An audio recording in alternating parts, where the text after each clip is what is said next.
Good day and welcome to this edition of our midday program, Press R. Today we'll focus on the media, given that last Friday, the 3rd of May, was commemorated worldwide as World Press Freedom Day. A lot has been said about the press in Cameroon, and we thought that it would be necessary for us to focus today just on the press, and we have as many as 3 media people with me on the panel this midday. I'll introduce them when we come back, but let's go to what the papers were feeding on this week, our press review.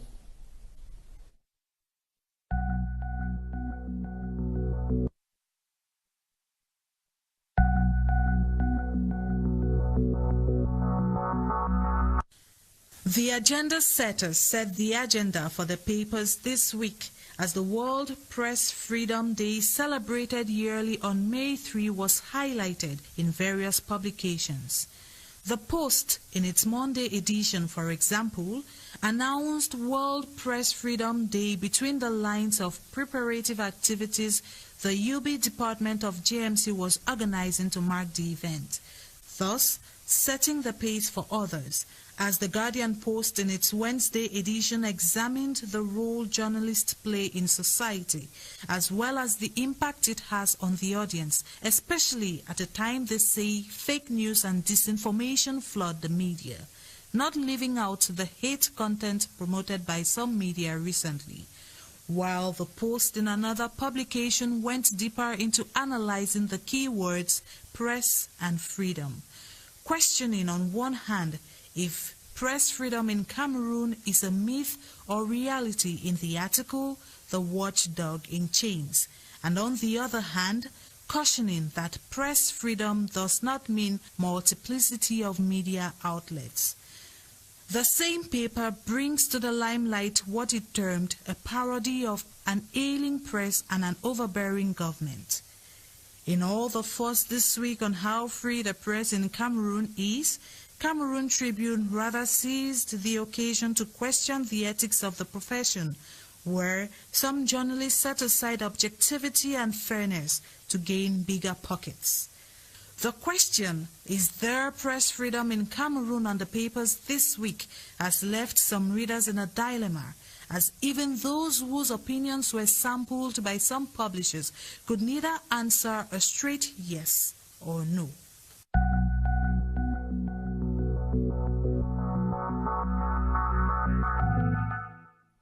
Okay, so much talk about press freedom in the country today. Would you say the press is good, can do better, or managing to survive? God, Christian. The press is managing to survive. That sounds interesting. Okay. Well, I think the press can do better. Okay. Eugene? Oh, that depends on what you're measuring. Whatever. Just say it. Averagely, no. Okay. Dr. Tangem? Well, I think the press can actually do better. Okay. Now, what is the problem? I'll talk as a publisher here. The problem, the problems are many. We start with the issue of access to information, especially from government offices. You know, we've always decried the fact that most government offices are open only to CRTV journalists from Cameroon Tribune, and those who work for the CPD propaganda newspaper L'Action. And they view private media organs or publishers or journalists as opposition leaders or political parties. I don't know how to say. And then secondly, the issue of adverts. A newspaper doesn't survive if it doesn't have adverts.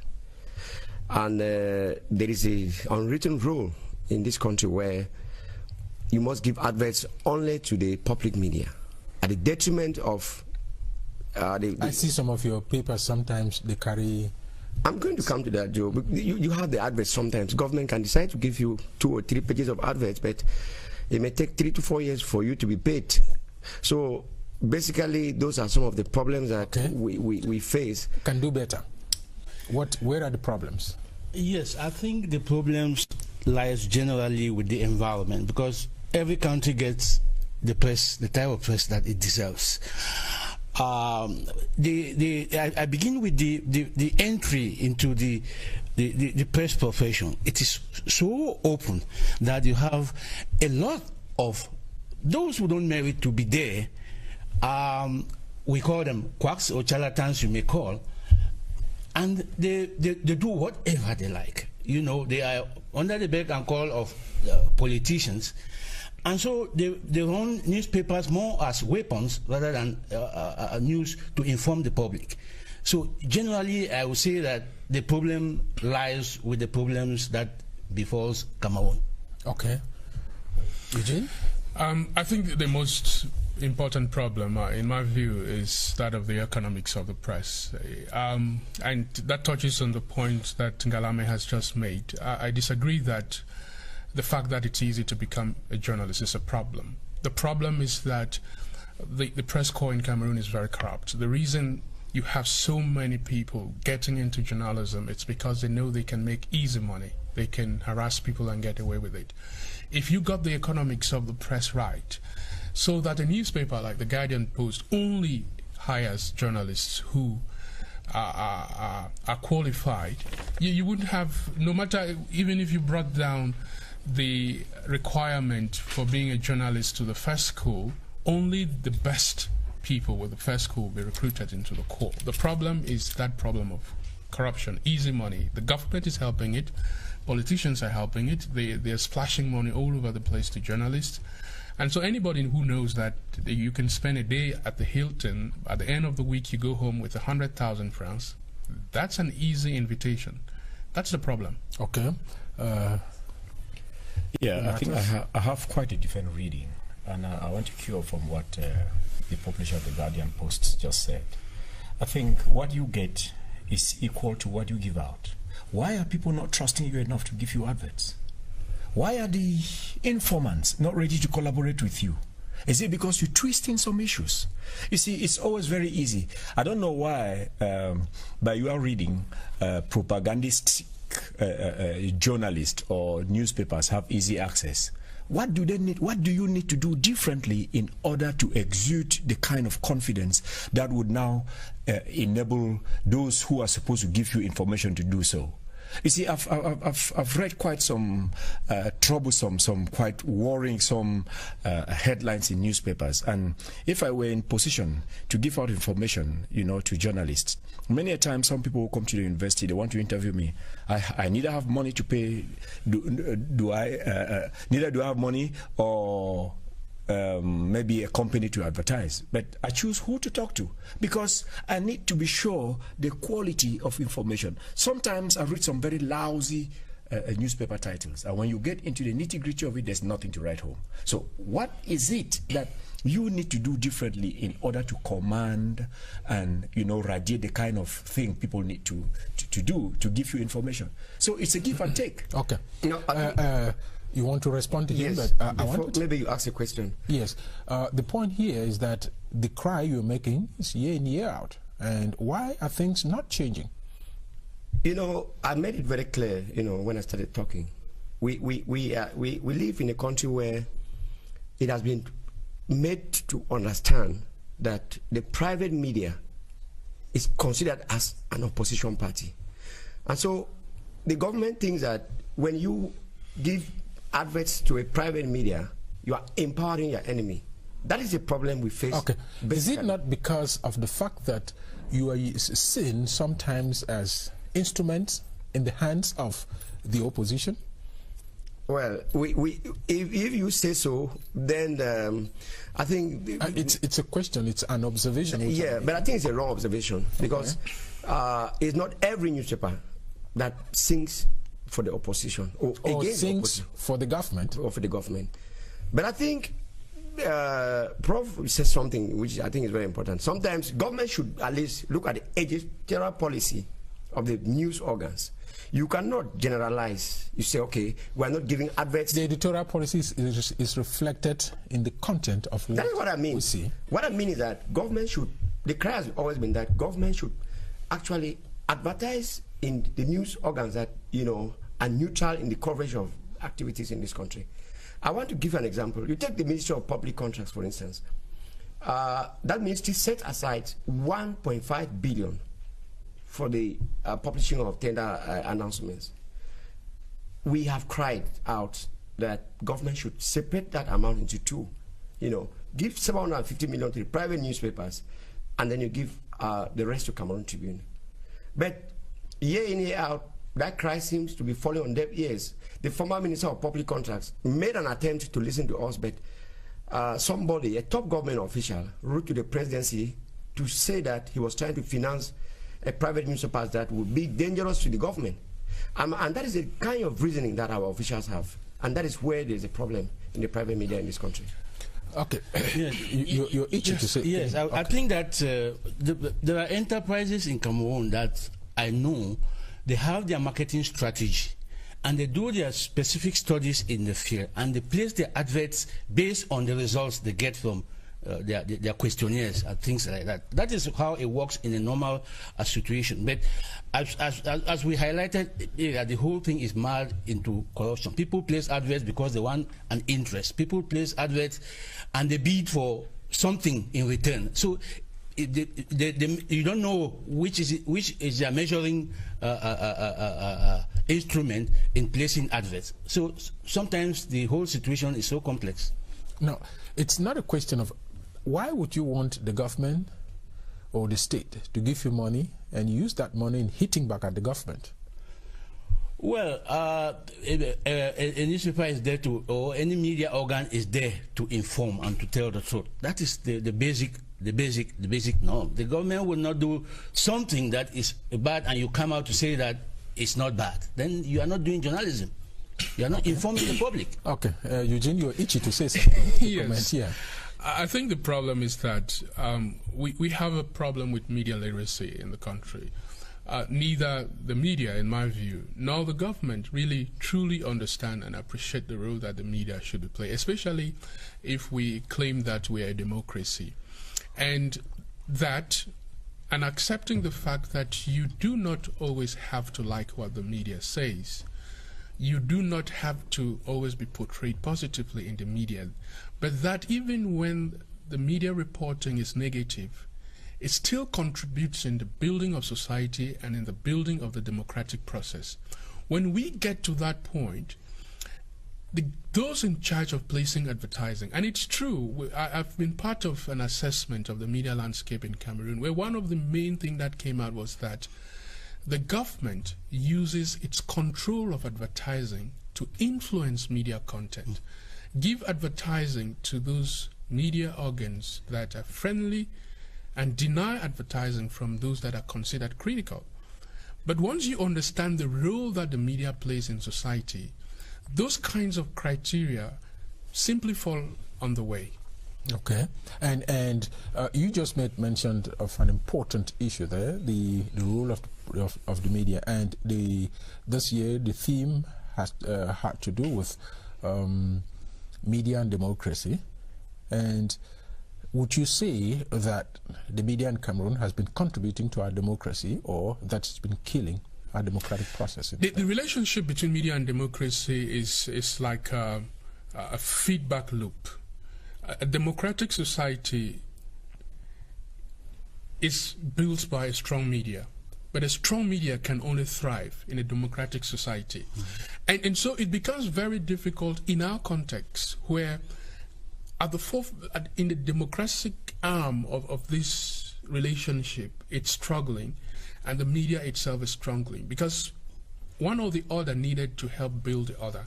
So if we don't have the kinds of laws, the kinds of environment that allows the media to thrive, the media will not be able to play its role as much as it should in building our democracy. We've just mentioned the example of the use of advertising. That is just one of the examples. They're the laws that make it very complex for journalists to work. We are still in a country where at the public demonstration, the security forces don't make a distinction between journalists and demonstrators. It's like anybody within the vicinity of a demonstration is considered a demonstrator. And because media play such an important role, they require certain protection from the state, which allows them now to do their work well. We don't have that yet in Cameroon.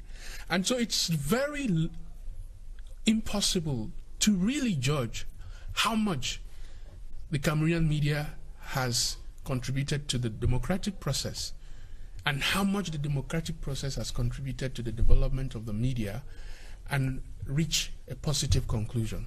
Now, but when you look at the number of radio stations popping up, the number of television stations we have, and the number of print media organs we have, wouldn't one be tempted to conclude that we have a vibrant press in Cameroon? I think we would. We would say we have a vibrant press. You see, I want to go back to something. When the press start being instrumentalized, you know, for image cleansing, for denigrating certain individuals. Now, there is no way someone who's been denigrated in your paper, at some point, he's still to survive from the scar of such an issue, and then 2-3 months down the line, you are approaching that person now asking for adverts. Definitely, he's looking at you with suspicion. I want to say, you see, the question of democracy, I remember this famous American who said, if he's given the choice to Abraham Lincoln? Abraham Lincoln, between a vibrant press and not having it at all, he would rather prefer to have and a democracy. In a democracy, he would choose to have papers. He would choose to have the press, because if the press plays its role as an adjunct, I mean, as an assistant, as an aiding factor in general education, information sensitization, and nothing else. All right, sooner or later we'll get there. But when we have a situation where some individuals, call them politicians or business people, they now use certain press organs, you know, to either, you know, hit on competitors in the field, it becomes very difficult. So, and the question of corruption, I mean, we should not be discussing corruption as if it's limited to government. The press, we see a lot of nasty things, you know, that a lot of publishers, newspaper publishers do. Recently, someone called me from the US and cited the name of a lady whom I know, I wouldn't quote here, who was captured in one of the press as a homosexual, who was, you know, and from our findings, it showed that that person needed a newspaper coverage in order to obtain asylum papers in America.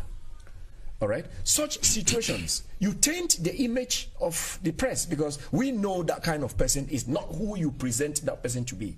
Tomorrow, when that kind of person approaches me, now there are things we'll begin to ask our questions. And if we want to look at the relationship between the press and democracy, I think it's a give and take. The press cannot give something else and expect democratic outfit from a system where it doesn't work, you know, to promote the democracy. But I would say, to a very large extent, from the point of view of existing radio stations, televisions, and newspaper publishing organs, there is a lot to drum home about, you know, the vibrance of press in Cameroon. And I think we just need to fine-tune a few things in order to make it stay within the framework of its responsibilities and do nothing else. In which case, no one will be complaining about not receiving enough advert. Okay. No one will be complaining about many more adverts going to point A, not to point B. Okay. No, Joe, let me just say something. I wanted to say, I'll go this way. Eugene? Now, plurality, the number of newspapers, the number of radio stations, and everybody cites this to run to a conclusion that the media landscape in Cameroon is open, it's free. It's only one of the indicators. And if you begin to understand a little more, if you take the audiovisual media as an example, that all of these radio stations, all of these TV channels are running without licenses because the government has refused to give them licenses. There's a commission that's supposed to sit and attribute licenses. That commission has not sat forever. I think that commission in its history has only sat about once or twice since the year 2000 that the audiovisual sector was liberalized. And the government knows what it's doing. Because you don't have a license, you can be shut down any day. And so these newspapers, these TV channels and radio stations are unable to do the kind of work and play the role they should play in society.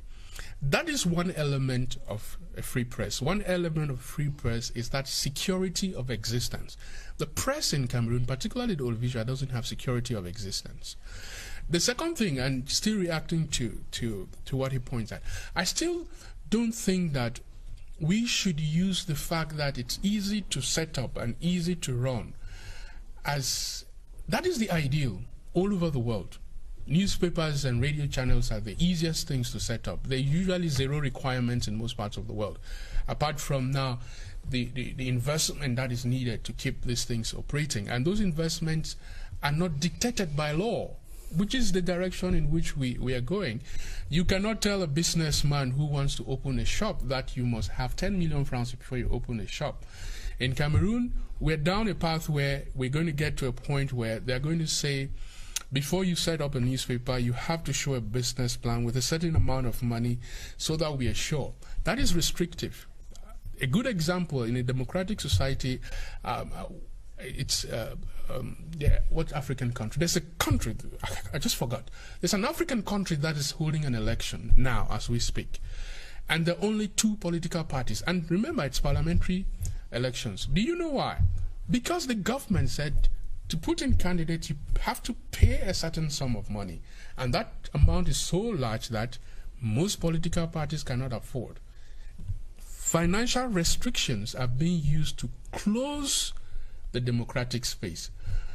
Financial restrictions will soon be used in Cameroon to close the media space.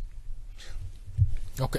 Yes, I was just about coming back to the point of the press playing its role. I think it will be wrong for us to generalize to say that it has not actually played its role. I think there are papers there are media organs or papers that have built their reputation over the years and they have stood by their editorial policy unwavering.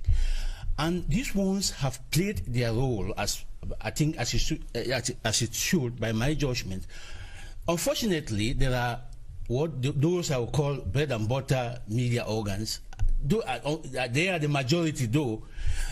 They are pulling the string on the opposite direction, and this is the type of press that, unfortunately, our public, the readers or the audience, listen to more because we don't have.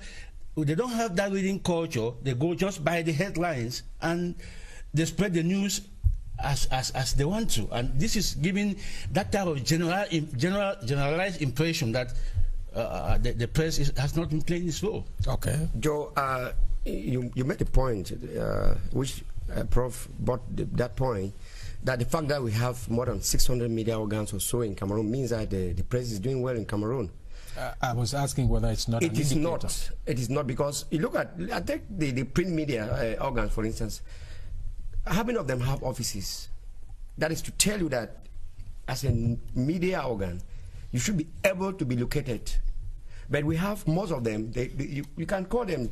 Some of them are run in motels, in suitcases, handbags. They don't have offices. But if they appear on the stands, where's the problem? There is a problem, Joe. You need to be. That is one of, first of all, the conditions which the Ministry of Communication takes into account before giving the so-called subvention. So how did such organs have theirs? Prof was talking about corruption in the media. The Ministry of Communication doesn't even go to the field to find out where you say you are located, but they give out the peanuts in the name of subvention. And so the idea is most of the newspapers we are talking about here, they're created by regime officials to fight back their opponents. And so you cannot be, looking at that to say that the press is buoyant in Cameroon, it is doing well, there are so many. Because in reality, if you go down, deep down, the content of the various newspapers, I talk about newspapers here, you would realize that there are so many things that are lacking. And then it is wrong. I think Prof was making a very sweeping statement. When you say you bring down somebody or you denigrate, I think we should try to draw a line between doing constructing reporting. That's you are criticizing, constructively, and rolling down somebody. The media organs, the mainstream media organs, I cannot remember anyone that goes out to attack, but they're sometimes very critical of government action. And I think it shouldn't stop any government institution from giving an advert to that newspaper because they have pointed out an error in what you are doing. Now, do you agree with those who allege that some media organs sometimes are instrumentalized? I said it here clearly that those news organs are owned by regime barons. They're created for a purpose to fight battles, and that's what basically they do. So you can't generalize. And so that's what he was referring to. I said you can't generalize. I didn't say some don't do that. Okay. All right. Maybe except someone has something itchy. Yes. I wanted to bring in a very quick comment. You see, you can see the contradictory positions held by by what you said with regards to the restrictions that government puts, and so many more competent newspapers cannot sprout, and then he is saying the field is flooded. In my opinion, not everyone should be allowed to run a newspaper, because we're talking about general sensitization. Now, we're getting back to the issue of social media, where everyone is a journalist. Any information you have, you float it out, and then people read from different perspectives. I think we should even get to a point where, before you run a newspaper, let the ministry that is supposed to give you an accreditation take a profile of who are your reporters, in order to be sure that they will do some kind of credible investigations and writing. If not, we'll go back to I wouldn't let you go with that. I wouldn't let you do that, because the one thing that we fail to realize is that journalism is not like every other profession. The press is not like every other corps. At the foundation of the media and the journalist is an exercise of a right. And that is why press freedom is such an important issue. No other corps, you don't hear something about legal freedom, medical freedom. The reason there is such a thing as press freedom is because at the center of it, the exercise of reporting, journalistic work, is an expression of a freedom, which is the freedom of speech. So any kind of restriction on the press would not be accepted by the corps. Yes, there is need. In countries where the press is strong, where the press is responsible, where the press is doing well, they have not achieved that by putting restrictions on the press. When the press is responsible, that's crucial. In fact, I underline that. When the press is responsible. In fact, we talk about the same thing. No, we're not. Please allow me. Okay. Responsibility of the press is not to be enforced from outside of the press corps. The press as a corps already has garde-fous, if you permit me to use. One of them are the ethical considerations of the daily work of the press, and one of them is the principle of responsible journalism. Right. If these two things are in place, and usually they are, there shouldn't be at any point that a country that claims to be on a path of democracy have citizenry that advocate restrictions on the press just because they want to see the kind of press that they would feel comfortable. The press doesn't exist to make people comfortable. Okay. I'd like us to move on to our next issue, which still has to do with the press. This time, hate speech in the press. It's been cropping up for some time now, and we have this kicker on the celebration of World Press Freedom Day in Cameroon.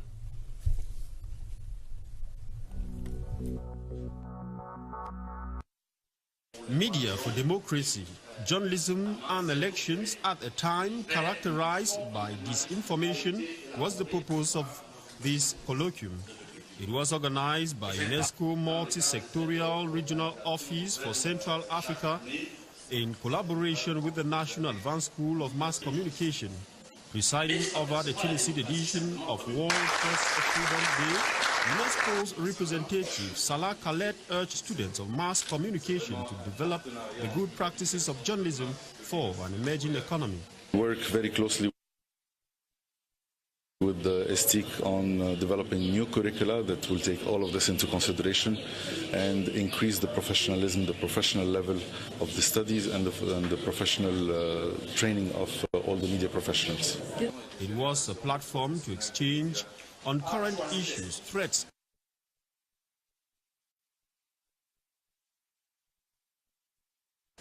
and achievements concerning freedom of the press, held in Amphitheatre Hervé Bush of Asma by a cross-section of mass communication students.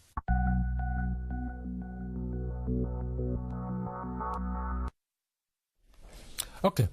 We're still with the media, and this time we're talking about hate speech or hate language on the media. Now, we all agree that it's hate language on the media today, right? Yeah. Now, how does it manifest itself? I think, you know, some of the hate speeches that you find, or you read in newspapers, or you listen to them on radio or watch them on TV, are propagated by government officials. Unfortunately, you invite somebody and he comes and, you know, the kind of language you start hearing from them, politicians. You remember CRTV was of recent. Remember what the top government official said about the Bamil case in this country was done here in this house. And so that's how it manifests itself. And sometimes the journalist doesn't call the politician or top government official to order when he's, you know, making those kind of statements. If you talk about CRTV, then that was an isolated incident. But I'm just saying that the journalist sometimes should be able to call to order. Okay. Now, does anyone have any additional information on how it manifests itself in the country today, hate speech? Well, generally it is through the various media platforms. You know, fortunately for journalists, they when they organize their programs, like we have this a panel, like the one we're having now, you are not in the mindset of the panelists, and so in the situation, crisis situation or democratic situation where you don't expect people to say certain things, is quite embarrassing even for the journalists to hear some of the panelists say what they say. Okay, which means the responsibility of guests and also calling to question the attitude of the moderators. Joe, let me just cut this short. I mean, for 1 minute, Joe, I think I watch press almost every Sunday, even if I'm not on the program, and I think that the role you play as the anchor moderator or the moderator. Otherwise, there are a lot of things that would have been said on this program, but sometimes you don't allow people to go away with them. So that is what I'm saying, that the journalists, if you invite somebody, you know, to a program and you find a person going away from what he's supposed to say, or, you know, propagating hate speech, it is your right as a journalist to call that person to order. Your responsibility. Yeah. Now, okay, is it limited to the electronic media or it cuts across?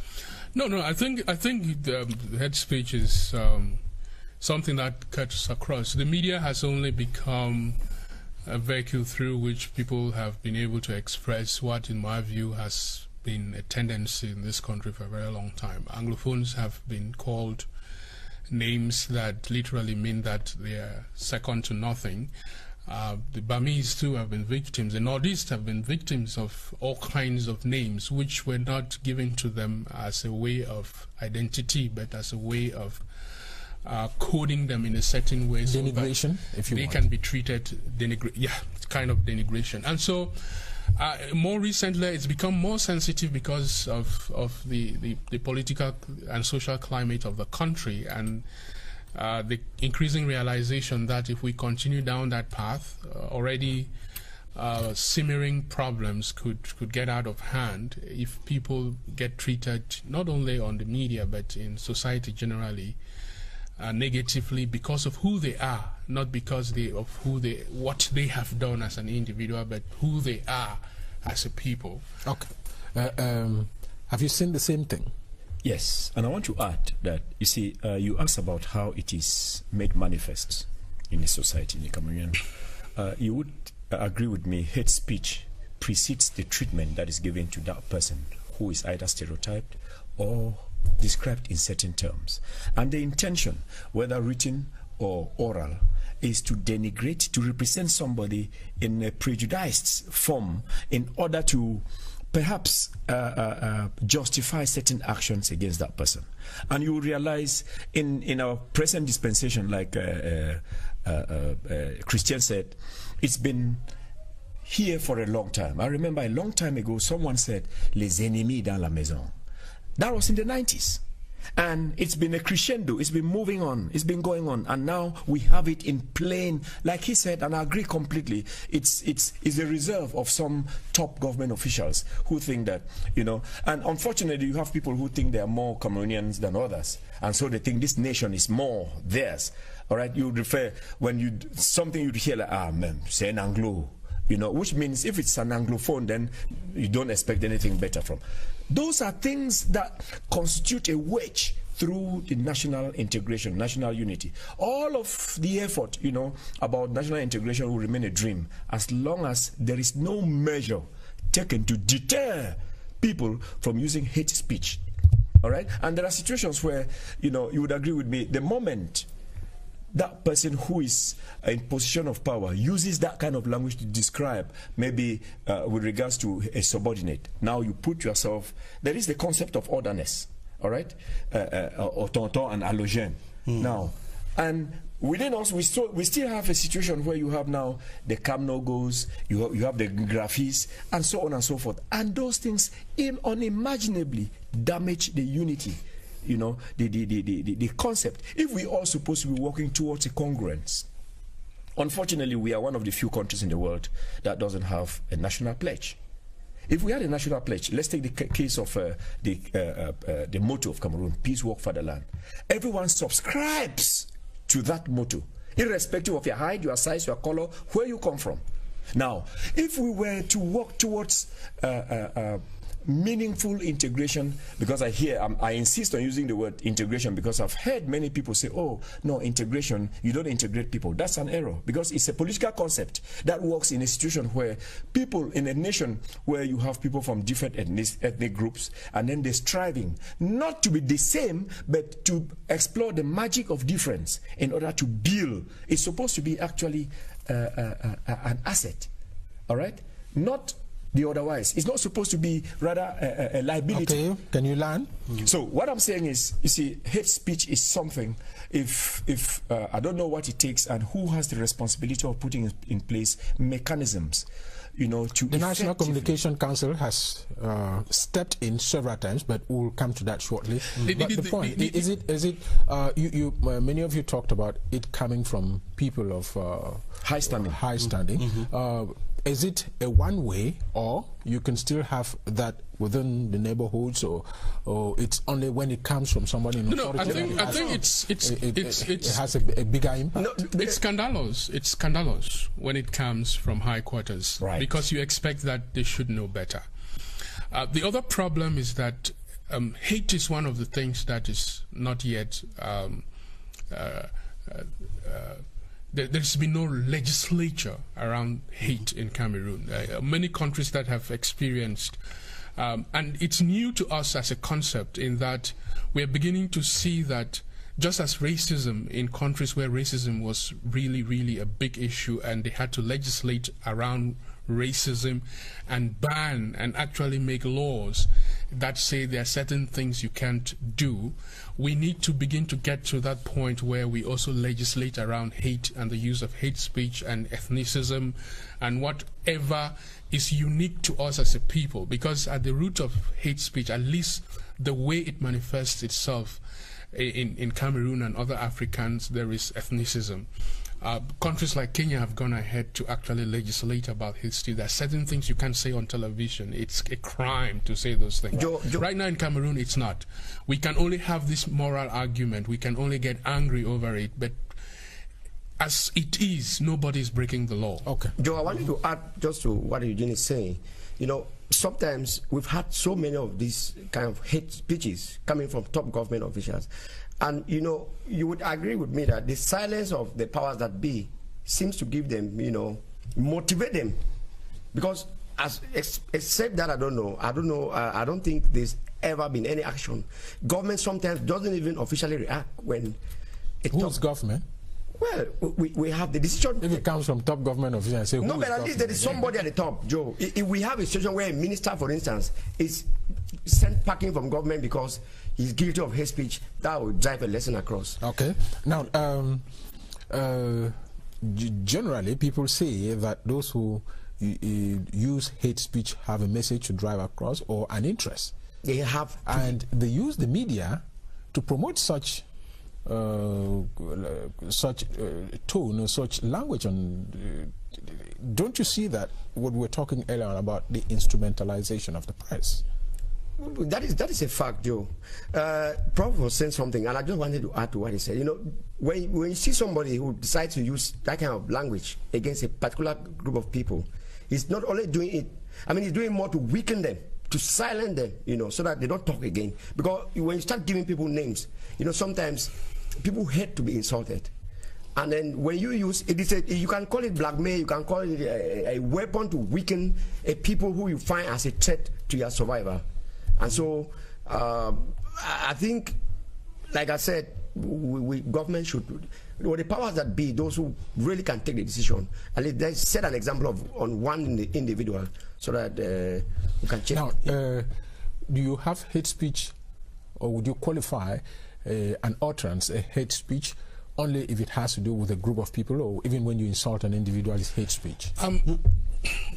From a very conceptual, from a very technical perspective, hate speech has to do with dealing with peoples as a group, which means that if I say that you have a large herd and I'm insulting you as you, that is really not hate speech. It's an insult. We have laws that already take care of insult. In Cameroon. There is a law that says you can insult public officials. That one is very clear. But if I say you have a big head because you're Anglophone, we now begin to enter the realm of hate speech. We now begin to enter the realm of ethnicism. Again, it's the closest equivalent. The best way to perceive this is the closest equivalence that we have in Africa of racism. Okay. Yes. And just to add that, just in line with what he was saying, and his speech becomes more harmful. Also depends on the context. You know, because sometimes the content will not matter depending on the place that speech was made and the context under which that speech was made. Imagine in the crisis situation that we have now in the Northwest and the Southwest, a public official who throws slur language on the Anglophones. I mean, it becomes more painful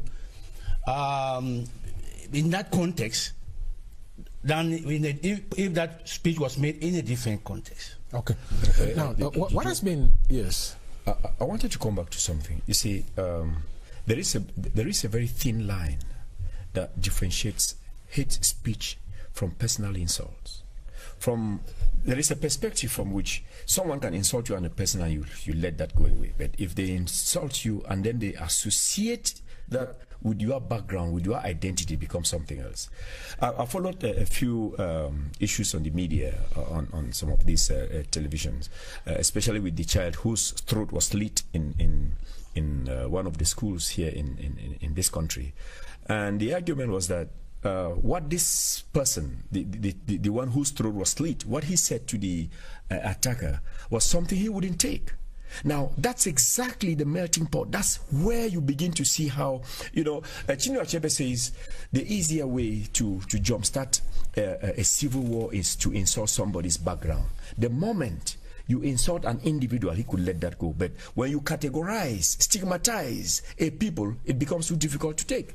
We have had situations where someone sits on the media, and I agree with what a Christian said, that sometimes you, who are the coordinators, the moderators of, you need to clearly enable someone who uses such a hate speech on your platform to take that back. I remember watching a television and someone said, les anglophones ne sont pas intelligents. Look at that. And you're talking about people who have the metal. We have situations in this country where some people, in fact, the entire nation rose up to say, oh, est-ce que les anglophones vont accepter cela? That is, it's an indication that the only people who could face up to the challenges of the times would be anglophones, which means I would take that as some kind of regard for their resilience. You know, Joe, that if this country is where it is in terms of democratic posture, it is 85% thanks to the proactivism of anglophones. But how come we are this prominent in making things happen, and at the harvesting line, we are nowhere to be found? And then now the powers that be. I'm coming back to the fallout of hate speech. You know, I'm coming back to what actually the material fallout of hate speech, because usually they say you give a dog a bad name when you want to hang it. So to deny us a position, they'll say, c'est les Anglo, or they are always, you know, very agitated. They are always complaining. All right. I wanted to give you, I mean, it's such an important subject that, and it's such a very difficult thing to grasp, that it's useful that we get out of here, at least with those watching us, with a clear sense of what we're talking when we mention hate speech. And I'm just going to use a very quick illustration. There was a problem in one of the towns outside of Yaoundé where there was a clash. Obala. And I was in the office of somebody who's actually a very senior official in government, and he was trying to tell me the story and was relating the story, at least from his own perspective of the story. And somewhere he said, that changes the story. That changes whatever happened. That alone moved the discussion into a completely new realm. And I could no longer I could take any explanation he gave about what happened. Another example, somebody was telling us a story, and he was saying like a joke, but it was a joke that we didn't take kindly. And he said, don't stand there like a Bamileke man who counted money until a train came and knocked him off because he was so immersed in counting his money. And it was not a joke. It's a joke that is loaded with a lot of prejudice, with a lot of, and that's the kind of thing we're talking about. That what we see today means that we now begin to have a very serious public conversation about these things that some people have gone away with in the past. Okay. What has been the role of the National Communication Council in trying to moderate this? Because when it happens, it's the media that relays it. Yeah. So what has been the role of the National Communication Council in trying to curb this? The National Communication Council has a role to play, but unfortunately they don't have the administrative backing. You know, you've seen, I mean, we don't want to call names here. We know. We don't call names. That's what I'm saying, Joe.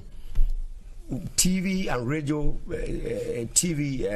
stations, TV channels and radio stations, media, print media organs that have been banned or suspended by the National Communication Council because they are involved in hate speech, but who continue to function.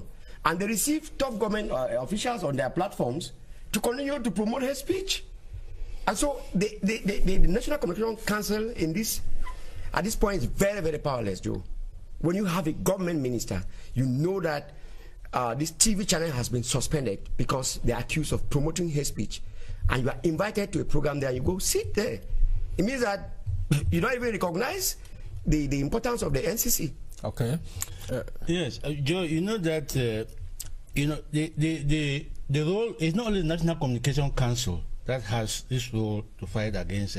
I mean, the public, the journalists themselves, have been fighting this. I was coming there because we have umbrella structures like the National Association of Cameroon Journalists, Anglophone, whether English-speaking journalists, the Publishers Union you've just created, which you are the president, congratulations, and so on and so forth. So what are you have self-regulating mechanisms within structures or associations which we form. What is their own role before that of the National Communication Council? Yes, actually you cannot really censor hate speech as it is said generally, because there is, you know, that they are talking about this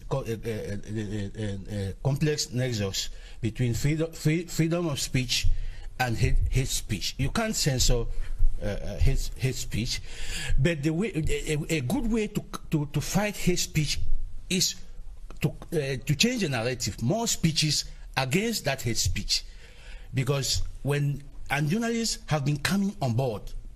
Anytime we get a public authority make public what we qualify as hate speech, there are counter speeches that come on that flows to challenge that authority or challenge that statement or something of that nature. I think this type of narrative, this type of narrative, even the public figure will find himself embarrassed. Sometimes they decline having made such a speech and say they have been quoted out of context and things of that nature. Okay, that sounds interesting. No, I think that the best solution is that to tackle the big issue again, which I've pointed out, which is ethnicism, which is a big problem in Cameroon, generally goes beyond the media. That in this country we have people who are discriminated against, not because of their tribes, because of where they come from, what part of the country they come from, and that is used against them, whether it's like he said, you use that to justify certain actions towards these people. We need to get into the realm of racism and borrow from there and begin to feel like that to be able to heal this problem of ethnicism that we have in Cameroon. Is it not the mindset and the position which people hold that pushes them into wanting to defend what they are not supposed to defend, knowing that it's for all of us and not for a few people? That would be to validate illegality because they think they have. You see, I would rather take it this way. Anyone, we could defend whatever positions we have without radiating, without giving out language that would tantamount to denigrating some other person. You see, I even think that anyone who subscribes to civilized standards, to the ethics, social ethics, would never have to say anything that would denigrate the other. We don't need any instruments. Now, you see, those of us, as a Christian, I know laws are put in place, for those who don't want to subscribe to supreme laws, which means for National Communication Council to do its role, it has to be given the right instruments to enforce. Now, how come they ban and suspend a media organ and then it goes operational? That's the first thing.